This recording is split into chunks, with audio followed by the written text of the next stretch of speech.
পূজায় আমার গফুর চানকে আমি দেখেছি, তাই তার সাধন ভজন করতেছি। সেই জায়গায় দৃষ্টি রেখে আমার একটি মহতি গান। যার সাথে নাই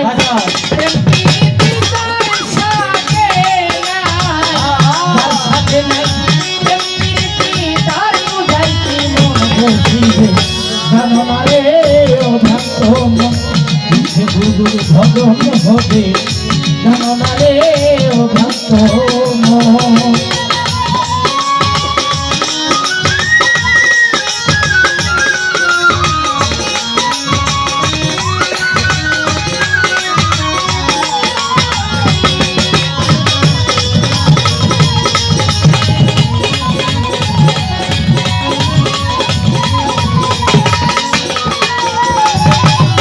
তাহার বদন দেখা মাত্র মনে লাগে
গুরুর ভজন হবে জানো না রে ভক্ত।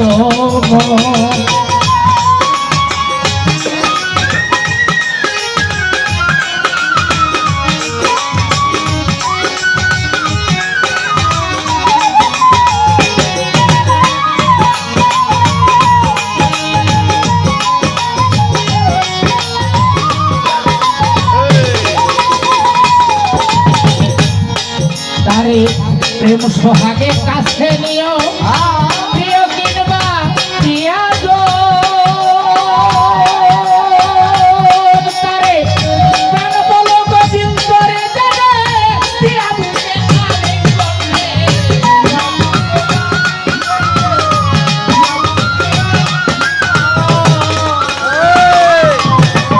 প্রেম সোহাগে কাছে নিও প্রিয় কিনবা প্রিয়া গো।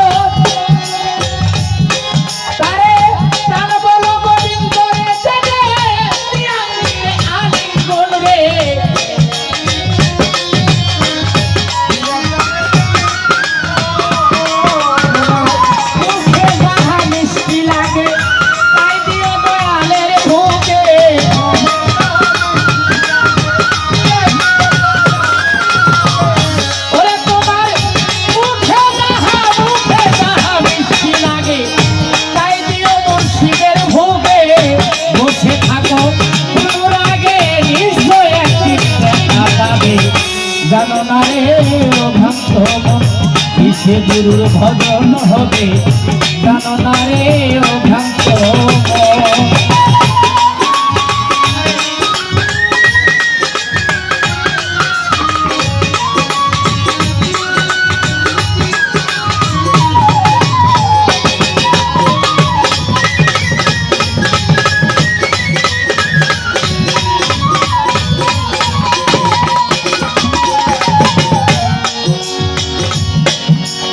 এই মনের যত গোপন কথা শনি বাবা যার সাথে হয় আদান প্রদান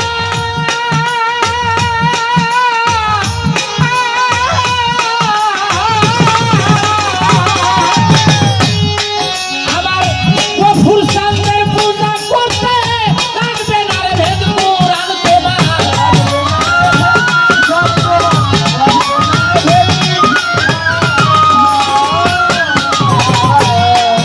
বললেন গানের ভিতরে এই মনের যত গোপন কথা এই মনের কথা একজন পরম বন্ধু, নিজের আপন চাইতে পরম বন্ধু, বন্ধুর কাছে যদি মনের কথা কন, একদিন না হইলে একদিন যদি বন্ধুর সাথে একটু কথা কাটাকাটি হয়ে যায়, কথাটা প্রকাশ করে দিব।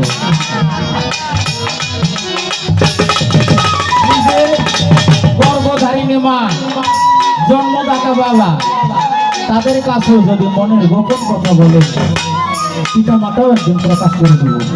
কেন দিব? ওই গোপন কথাটা রাখার মতো ভাগ্য তাদের নাই। তাহলে এই মনের কথা বলেন কার কাছে? যে হইল আমার পরম বন্ধু, আমার মুর্শিদ, আমার মালিক পাক, আমার গফুর চাঁদ। আমার গফুর চাঁদের কাছে কোনো ভক্ত, কোনো নর নারী যায়া যদি মনের কথা কয়, মুর্শিদ কখনো এই গোপন কথা প্রকাশ করবে না। কারণ মুর্শিদ হলো এই ভক্তকে তরানোর জন্য আসছে। কি এই কলিযুগকে তরানোর জন্য আমার মুর্শিদ আসছে।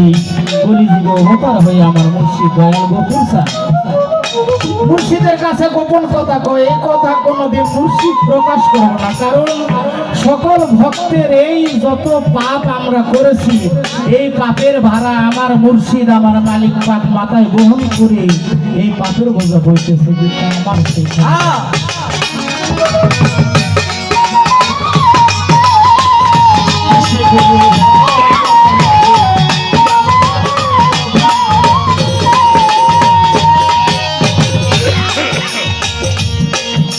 এই মনের যত গোপন কথা, যার সাথে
কত সুন্দর কথা।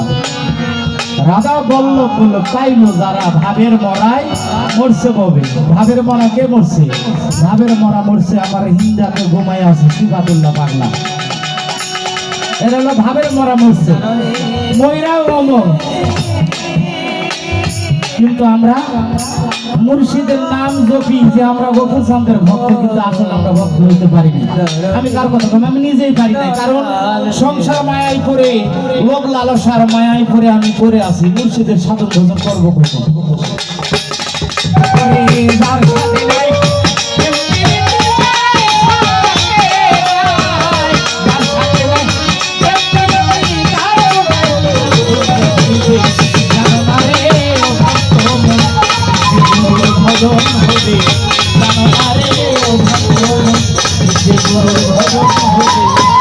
জানো না